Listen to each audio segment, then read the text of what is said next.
Assalamu alaikum everyone. The topic for today is the responsibility of Dawah. So the word Dawah has been derived from the Arabic root word da, which means to call or to summon or to turn someone's attention to someone or something. But in the Quranic terminology or in the religious terminology, Dawah means calling people to God or Dawah ilallah. So there is a verse in the Quran in which the Prophet Noah says, "My Lord, I have called my people night and day. Ya Rabbi inni dawatu qawmi laylan wa nahara." And the Prophet Muhammad has been referred to in the Quran as Da'i ilallah, or one who calls to God. So Dawah is a very important part of Islam, a very important mission which the Prophet Muhammad and every other prophet had been sent with. And I read in the Oxford Encyclopedia of the Islamic World, it says that the task of doing Dawah is the whole Quranic depiction of the message or the mission of the Prophet Muhammad. And I think this is a very, very comprehensive statement which I ever came across about how the Quran is all about Dawah, or the mission of the Prophet was entirely Dawah. So this statement basically means that everywhere in the Quran or in everything that the Quran says, it depicts that the mission of the Prophet was to do Dawah or to convey the message of God to all human beings. And there is a verse in the Quran wherein God says clearly to the Prophet Muhammad, may peace be upon him, "O Messenger, convey and deliver what was sent, what is given to you by your Lord. And if you do not deliver it, if you do not convey it, you will not have conveyed the message of God to people." So Dawah is interchangeably used with words such as tabligh, tabshir and inzar.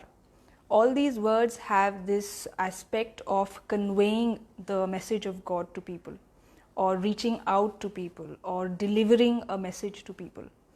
So this is a very important point which needs to be understood, that Dawah means conveying something which has been sent to you by God verbally to people. And another important point which needs to be understood here is why at all were messengers sent, and why at all did they perform Dawah. So if you read the Quran from the beginning to the end, you will realize that throughout the Quran, the gravity of the world hereafter, or the gravity and the seriousness of the day of judgment, can be seen on every page of the Quran. Even when the Quran refers to something very mundane, something worldly, or something material, it always addresses the believers or urges the reader to fear God and to fear the day when he will be presented before his Lord. So the Quran, the purpose of the Quran, or the purpose of sending down, or the revelation of the Quran, was to convey to mankind the seriousness and the gravity of what will befall him after death in the world hereafter. So the main purpose or the rationale of Dawah work or doing Dawah is to tell people about the reality of the life of this world and the reality of the life of the world hereafter. So we know that as far as our material concerns are concerned, material issues are concerned, we can identify what to do on our own. We know how to earn, we know how to eat, what to do in order to eat, we know what to do in order to govern ourselves. But when it comes to the world hereafter, when it comes to what will happen on the day of judgment, we have absolutely no idea, because everything related to the world hereafter is in the hidden, is in the invisible realm. So we need guidance from God, we need somebody from God who can tell us with clarity, with complete truth, the message or the reality of what will happen after death. And according to the Quran, a human being will have to reap the reward of his actions done in salvation. Rests entirely on what a person does in the present world. and based on that you'll be either rewarded or you'll be either punished. So the life of this world is not a play, it is not an entertainment, it's not making merry, or it's not the end of existence once you die. Your life continues, you are an eternal human being. Once God has given birth to you, you will live for eternity. And this very principle, or this very fact of life, is so serious that God had to make extraordinary plans to send messengers throughout history to every people, so that they could know, they could become aware that after they die, after their death, when they no more live in this world, it would not be their end. They will continue on their journey to the life hereafter, and there whatever will happen with them will depend on what they did here. So that's an extremely serious matter, and God wanted to warn the entire mankind of this. And this is why if you open the Quran and read it, everywhere the day of judgment has been described with great enormity. There's a lot of reference about what will happen on the day of judgment, the horrors of the day of judgment, the fact that a man will not remember any relative of his, any family member or any associate. He will be running here and there. He will be wanting to save his own soul, and he will have nothing to do with his mother, father, or children, sister, brother. So that will be the gravity of what will afflict a person on that day. And to awaken a person and to shake him out of his slumber, to jolt him out of his state of dormancy, God had to send messengers who could make people aware of this reality. So the whole purpose of doing Dawah work, the whole purpose of conveying the message of God to mankind, is to remove their unawareness about the life after death. And this is so important in God's eyes that God clearly said to the Prophet Muhammad that if you do not perform the task of Dawah work, if you don't do tabligh, if you don't convey the message, then you will have to face the consequences. And this is something which is applicable to the entire Muslim community as well. And we see that the Prophet of Islam, if you read his life, you will see that he was so anxious. He used to spend restless nights in trying to make people understand the guidance that he had received from God. He would spend days and nights in concern for people. He had real sincere well-wishing for them, and he would say that you all people around me are like moths who are running towards a pit of fire, and I am holding you by your backs and trying to pull you out from that pit of fire. So this whole responsibility of Dawah was so enormous on the Prophet that he felt as if a huge burden was lying on his head, because he knew the gravity of the hereafter, and he knew that people around him were heedless, were ignorant, were non-serious about this reality, and that used to concern him a lot. And he would do everything in his capacity to explain to people what was about to come. He said to the people that once when he had to address a lot of people in Makkah in the initial period of his prophethood, he went on top of a small hillock, and he said, "O people of Makkah, if I were to tell you that a huge army is about to set upon you from somewhere, from the outside of Makkah, will you believe in me?" So they all said, "Yes, we do believe in you, because you are a very truthful and a trustworthy person." So the Prophet said that I am going to warn you of a day, of a very serious day, and you have to remember this day, and the day that is coming upon you, it's not very far away. So to the Prophet, conveying Dawah, telling people about the reality of the life and the life hereafter were his biggest concern. His entire concern was his mission of Dawah. Everything that the Prophet did was to have people understand the message of God. And the Quran clearly states that God does not want any human being to have an excuse on the day of judgment. And this is a verse which has come in chapter 4 and I think verse 165. So it means that no human being should be in a position on the day of judgment to say to God, "Oh God, why are you punishing me? Why are you taking me to task? Why are you holding me accountable when I had no knowledge of your creation plan, when I had no knowledge of the fact that there would be a day of judgment, or that I will have a world hereafter or a life after death? So why are you doing all this to me?" And God doesn't want any person, any single human being or any individual to be able to utter these words. And for this purpose, God has sent the prophets. And this is why the prophets used to have an enormous responsibility, an enormous sense of the gravity of the duty that lay ahead of them.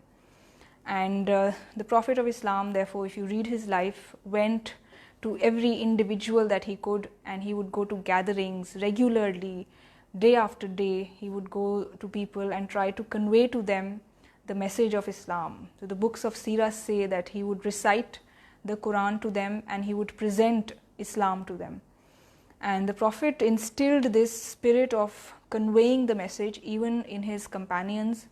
So the companions of the Prophet, he said to the companions of the Prophet, "Convey from me even if it be a single verse of the Quran." And the last message that the Prophet left on the farewell pilgrimage to the companions was nothing but, "Those who are listening to me should convey my message and my words to those who are not present." So that was the last advice that the Prophet gave to the community as a whole.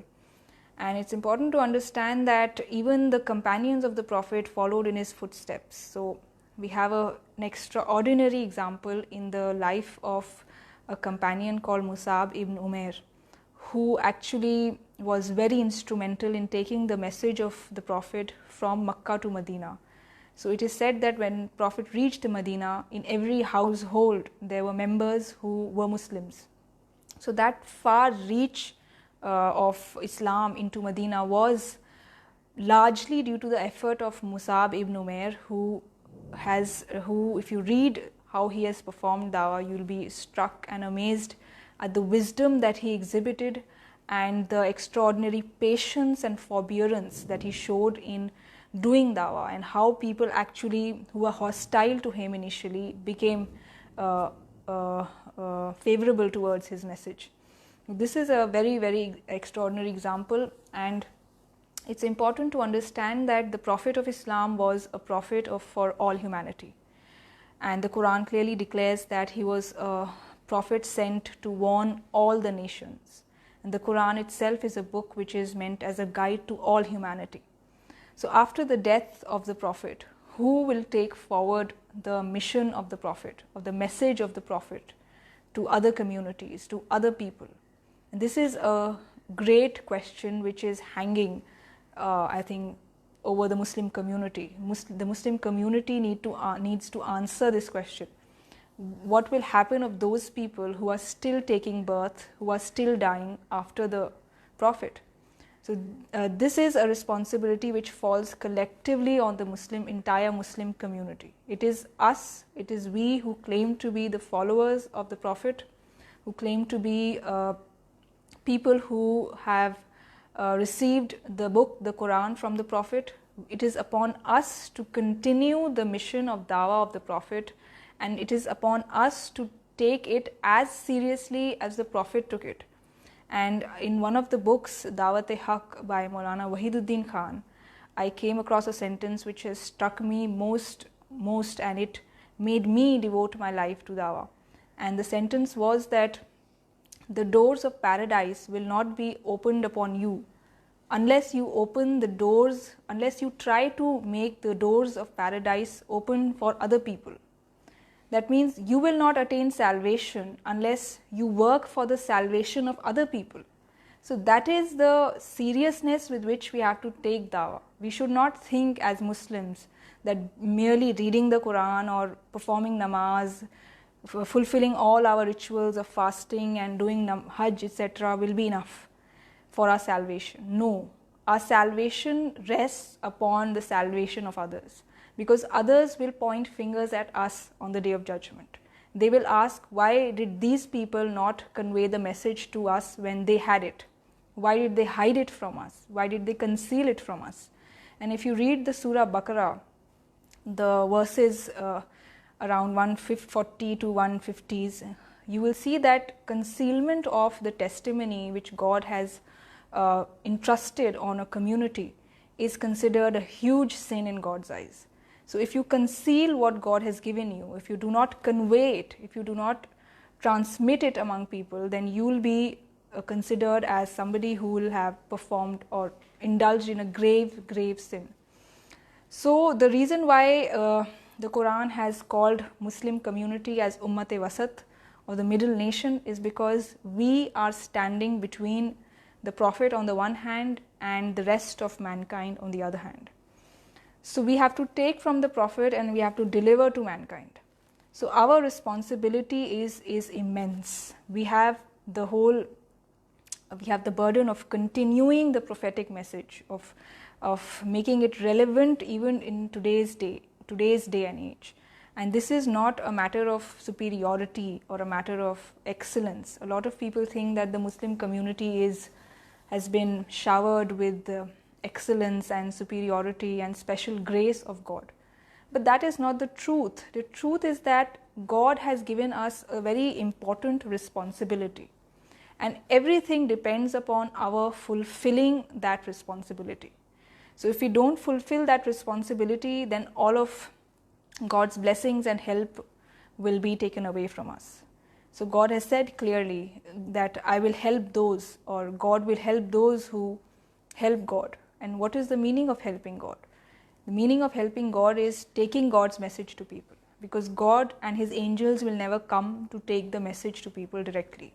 God has given this responsibility only to us human beings, and we have to perform it to completion. So this is what the Prophet did, and it is our responsibility. It is the responsibility of every individual member of the Muslim community. We should not think that if a certain group of Muslims perform the duty, then we will be absolved.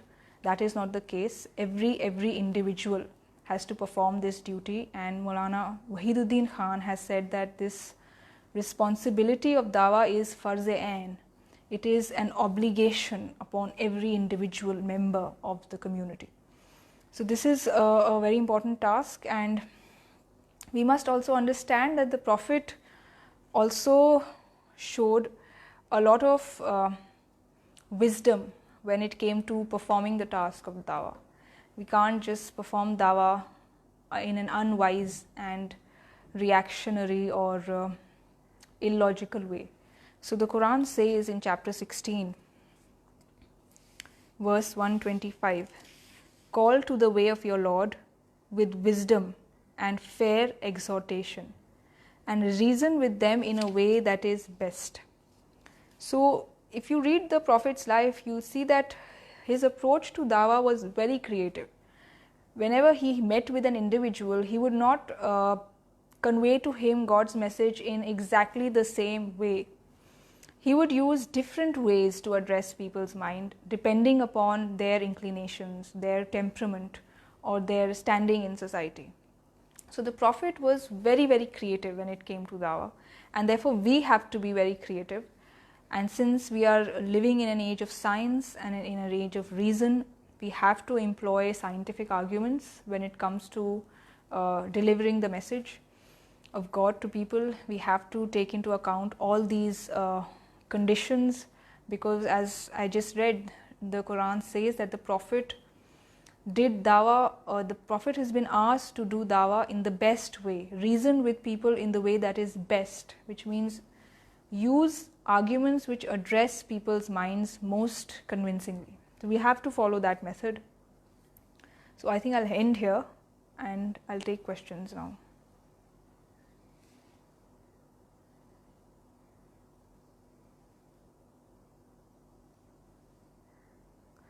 This question is from Ms. Kausar Izhar from the USA. Why is this notion that most people think that ordinary people like us cannot give Dawah to others? They think it is only the job of alim or scholar or imam or masjid. I think this is the reason why we see that the whole idea, the whole task of dawah is not being performed in the Muslim community. It is very important for every individual member to perform dawah. As I just said, that the Prophet of Islam himself has said, convey from me even if it be a single verse. So even if you're not a scholar, you just know one verse of the Quran, you convey that verse of the Quran. If you know one principle of Islam, you have been directed by the Prophet himself to convey that principle to people. So it is something which everybody has to do, and since we're living in an age of ease of communication and printing press and everything, we have a lot of literature, we have the Quran in pocket size available to us. This is a book, this is the Quran published by Goodword in pocket size, and it's very easy to read, it's concise, its language is very simple. This is being given out to people by members of Center for Peace and Spirituality in great number, and people take it with great respect, and many people give an amazing positive feedback. So it's very simple to perform dawah. You don't need to be a scholar, you don't need to be an imam, you just be an individual who's giving the word of God to people as it is. This question is from Ms. Safina Tabassum. Why we as Muslims are unaware of the importance of dawah?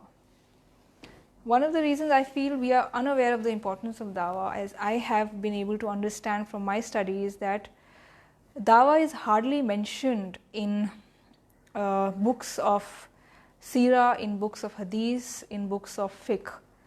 This whole chapter of dawah is missing. So I did my thesis on dawah, and it took me a lot to be able to develop the whole concept of dawah, because there are hardly books available on dawah. There are books available on jihad, on different aspects of fiqh, but there is no comprehensive or no scholarly book available on jihad, on dawah. So it was very difficult for me, and it was a huge uphill task. I took the help of a lot of people, and through that I was able to, obviously I took the help of Maulana Wahiduddin Khan's whole literature on dawah, and then I was able to do my thesis. So the whole literature of dawah, the whole literature of Muslims is missing as far as dawah is concerned. This is why we don't see the importance of dawah. And another reason is that we often see that Muslims have a lot of hatred or hostility for members of other community, and that's a huge obstacle in the path of dawah, because dawah, the basis of dawah is well-wishing for others.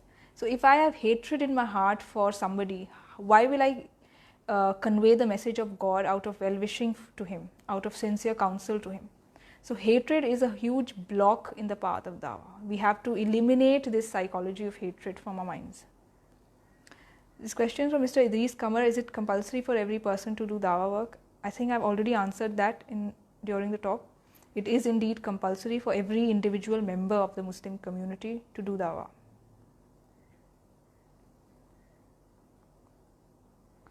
Mr. Mufti Abdul Rashid has asked, what is the CPS mission of dawah?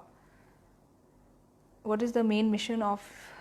Well, the mission of dawah of CPS is simply to, as I said, conveying the message of God in its unadulterated form to people in their own understandable language. So we have the translations of, this is an English translation of the Quran.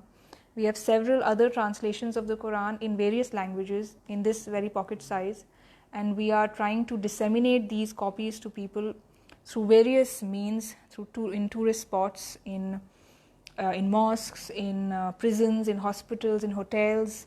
There's in seminars, conferences. There's a lot of opportunity, and there are people waiting out there to read the message of the Quran.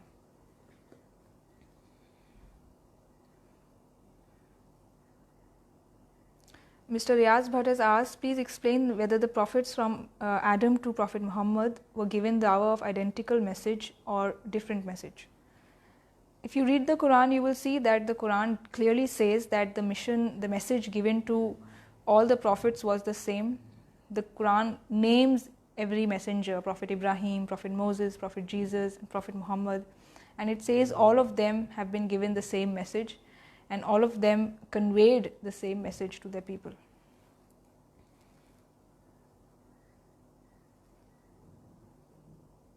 This question from Mr. Idris Kamar: in the modern world, everyone can get access to Quran on internet or from any other source. Then what is the need of dawah work? This is an important question which needs to be addressed. When you're doing dawah, as I said, you are trying to fulfill your responsibility. You are trying to absolve yourself and present yourself as a person in the eyes of God who fulfilled his responsibility, who had concern for people, who had people around him, and who was driven by the desire to remove their unawareness about God. So when you're doing dawah, you're not only doing dawah for them, you're also simultaneously fulfilling a duty, an enormous duty which God has put upon your shoulders. So it's important to understand that although everything is available in the internet, everything is available on the phone, but it's important for us as Muslims to be aware and to have the intention to perform dawah. Because how will we be able to tell God on the Day of Judgment that yes, we actually bore witness to the truth that you had sent to us, the truth that you had entrusted us to. So we have to do that, and it's also important to understand that if you have sincere well-wishing for a person, if you know that this person who is sitting next to me will have to stand on the Day of Judgment before God and may go to hell, then you will never ask such a question. You will never say ki it's available on the phone, so let him just speak, let him just access to it on the phone, why should I do dawah? You will never think about that. Before anything, you will want to first and foremost convey to him the message of God which you have, so that on the Day of Judgment this person does not have any possibility of being consigned to hell. So it's a matter of sincere well-wishing, and if you have that well-wishing, I think such questions will never arise.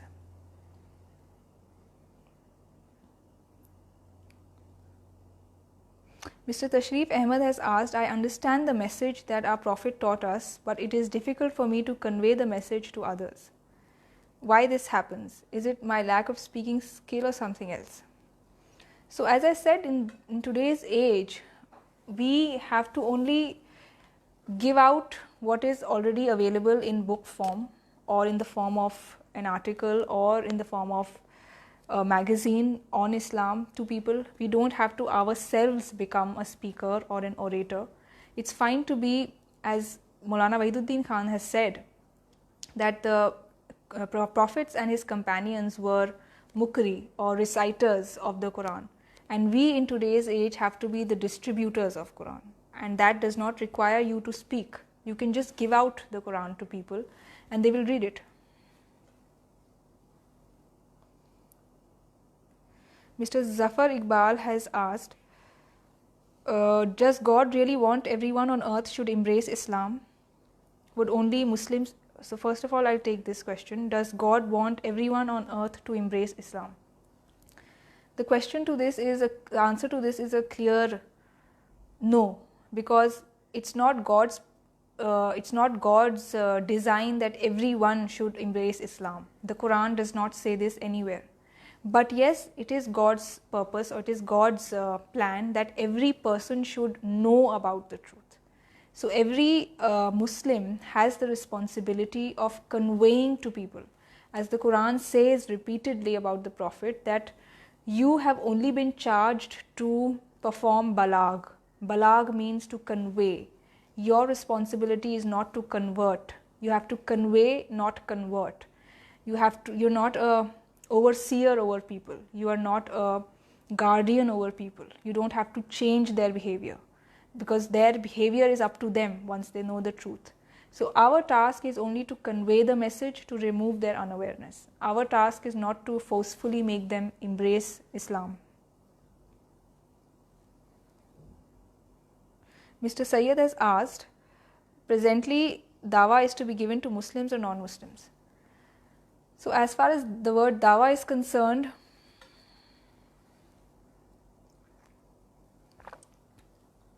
the word Dawah is used only with reference to non-Muslims or people who have no knowledge of Islam or are not believers in Islam. The word Dawah is not used, Dawah work is not used with reference to Muslims. There is another phrase which is used with reference to Muslims, and that is enjoining what is good and refraining from evil, or Amr bil Maruf and Nahi anil Munkar. That is the phrase used with reference to Muslims, and it is called Islah or reform of the community. Dawah is used specifically for people who are not Muslims.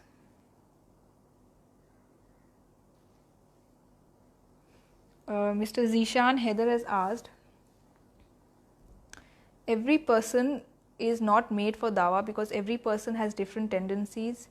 Even in the days of Sahaba, were mystic in their nature, others were warriors. Practice what you preach system works on most. Every person is not capable of doing every deed, so Dawah will not be effective.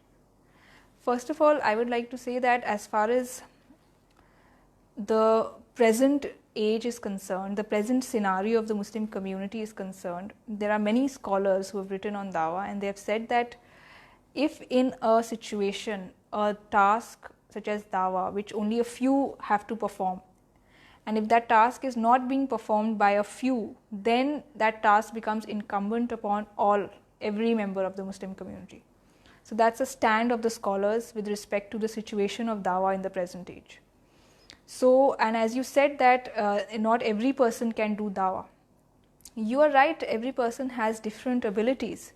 So, every person has to perform his role in Dawah work in a different way. Somebody might be a good speaker, somebody might be good at presenting the Quran to people, somebody might be good at printing the Quran, somebody might be good at proofreading, somebody might be good at some other task. So, every person has to creatively identify his role in performing the task of Dawah. And if you are very, very serious about and you know the enormity of the task, there are billions of people on the planet Earth. All of them have to be given the task of, all of them have to be given Dawah. And we Muslims are really not performing Dawah on a large scale basis in the world today. So if you know this scenario, this reality, this truth, you will never ask such a question. You will say, whatever be my ability, whatever be my capacity, I will do Dawah.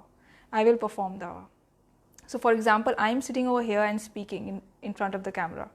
Behind the camera, there is a person who is managing the whole thing.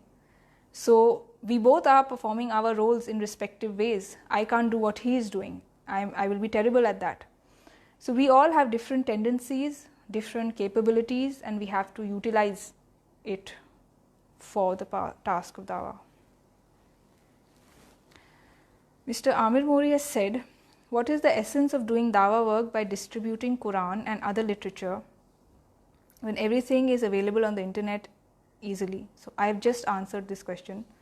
Amir bhai, please, he's saying, please guide on this subject. What includes in Dawah work apart from distributing Quran and literature? Okay, apart from distributing Quran and literature, you have to, if you can engage with people directly, conversing with them, talking with them about religion, trying to address their doubts about the life of this world.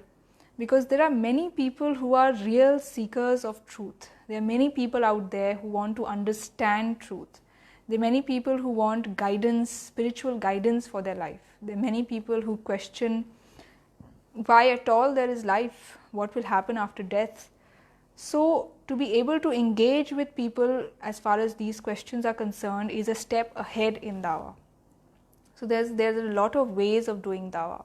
Apart from distributing Quran and giving literature on Islam, you can speak to people, you can do interactions, you can go on to seminars, you can write about things, you can post on your Facebook page something or the other about Islam. There are various ways that you can do Dawah. Mr. Irshadul Haq has asked from Karachi, Pakistan, what was the main message of Prophet Muhammad which was equally understandable by everyone, like a child, Hazrat Ali, a slave, Bilal, etc.? This is a very good question, and I think the main message of the Prophet, which would be easily understandable to everybody, would be that you have a creator and you are accountable to that creator. So every person has an understanding of the creator. Even the Makkans whom the Prophet was addressing in Arabia, they did not deny the creator, they accepted the creator.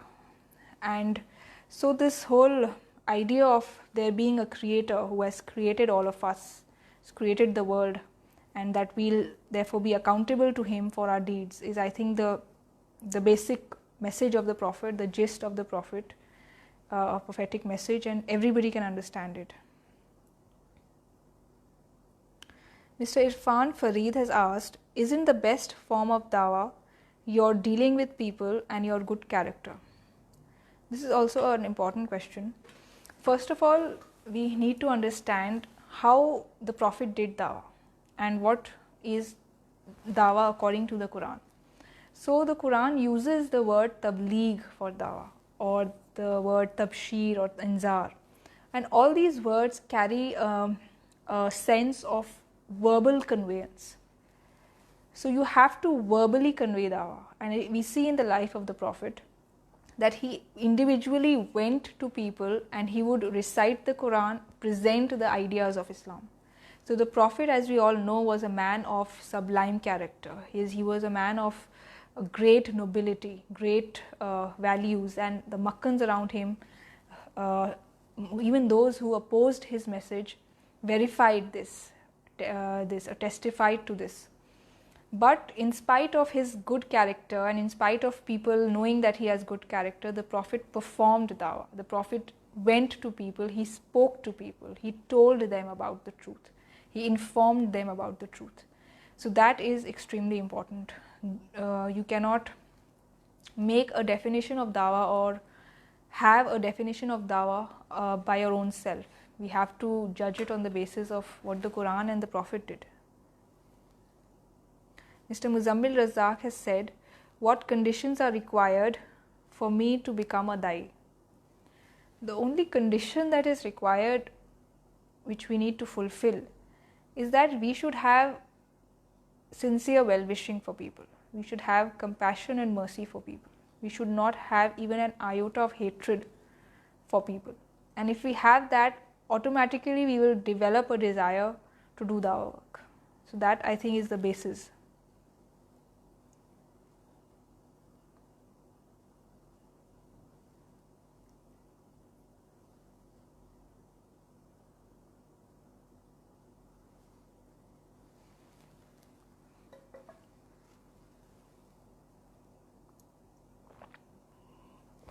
Mr. Zawar Iqbal had asked another question.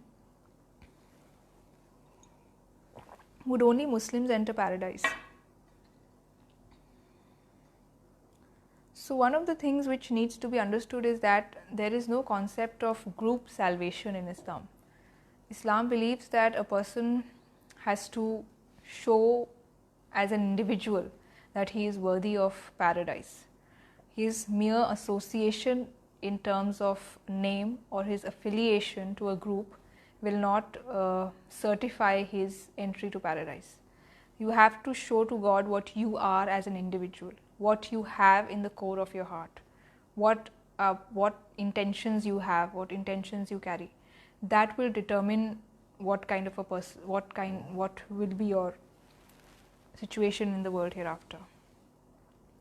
Ms. Safina Tabassum is asked, how is dawah different from debate? So debate is something which is done out of wanting to establish your superiority over others. So the purpose of engaging in debate is to put down the others, to show that you are superior or that your belief is in some way superior.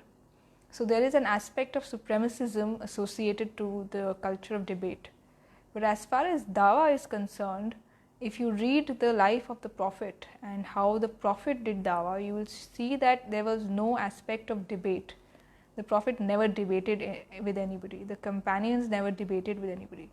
The Prophet would exhort people. He would urge people to follow the truth. He would with all his compassion and all his sincerity, try to tell people to come on the right path. So that was Dawah is done out of love, out of sincere concern for the other person. There is no sense of wanting to establish your superiority over the other person.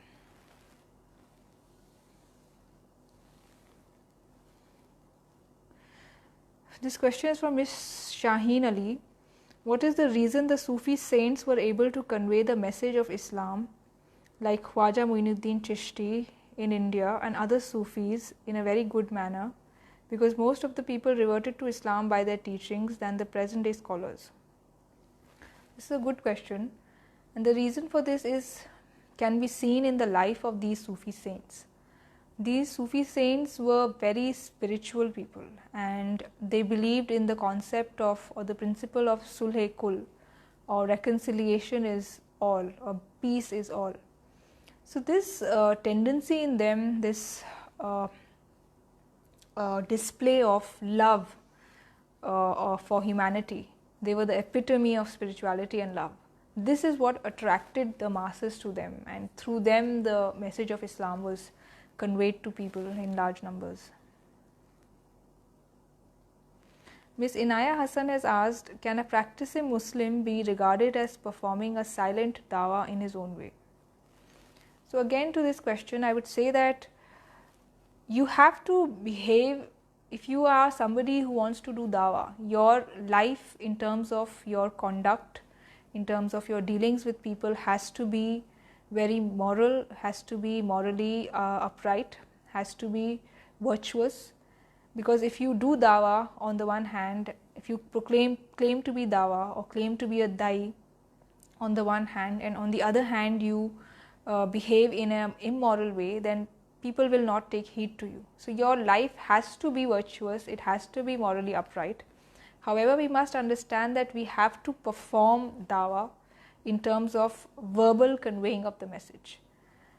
So that is very important, because people cannot know about the reality of life and the gravity of life after death by simply seeing our good deeds. They will see our good deeds and they might appreciate our good deeds, they might even appreciate our religion, but that would not remove their unawareness about the gravity of the life hereafter. That has to be conveyed, and that can be done only through giving a message to them, giving the Quran to them. So silent dawah, I think your character aids in dawah work, but your character or your conduct alone cannot be considered as dawah.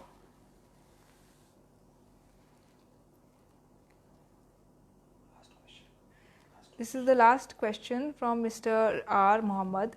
In the history of Islam, Sahaba never do that type of dawah. I did not understand the question, but I would like to say that the companions of the Prophet have always, if you read the life of the companions of the Prophet, you will understand the kind of concern they had for dawah work. Rather, it is said that when the Prophet died, many companions went to various parts of the Muslim empire. They left Medina, which was the place they were staying, and they went to Basra in Iraq, or they went to Damascus in Syria, or they went to Persia, or they went to Egypt, and there these companions performed a very excellent task. Rather, they became centers of learning. In Iraq, a companion would be a center of learning. In Egypt, he would have a center of learning around him. So people would flock to these companions. The people of these areas, the local population would flock around a companion, and that companion would transmit the message or convey the message and teachings which he had received from the Prophet.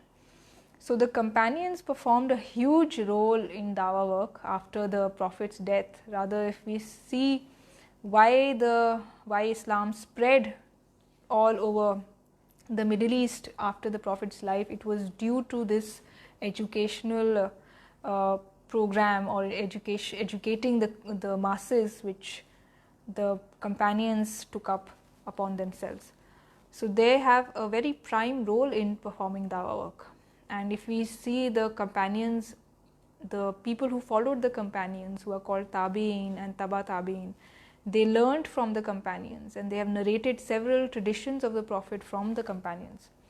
So this happened when the companions conveyed something to them. This could have only happened then. The last question is from Miss Azmat Rauf Murad. Assalamu alaikum. As basic concepts of all the religions are same, so then why so many religions? Why not humanity converts to one single religion, as Islam is the last version of single concept of oneness of Allah? So the reason why humanity does not follow one single religion is because we all human beings are different. We are inherently different, and you can see in your own family, in your own society, there are people with whom you have differences. I have differences with my sister, with my brother. So even in one family there are differences between two siblings. So if there are differences in a family, in society, in country, in the world, how can people believe in just one singular form of a religion or culture or truth? People will definitely follow different paths. People will definitely have different ideas or different inclinations. So there has to be diversity. There will naturally be diversity. There will naturally be there can never be a uniformity. So our task is just to convey the message which we have received to everybody, and not expect others to conform to our path. So this was the last question, and inshallah I'll come tomorrow again. Hopefully I may continue with this topic because it's a very important topic, and I want to speak about certain other aspects of it. Thank you.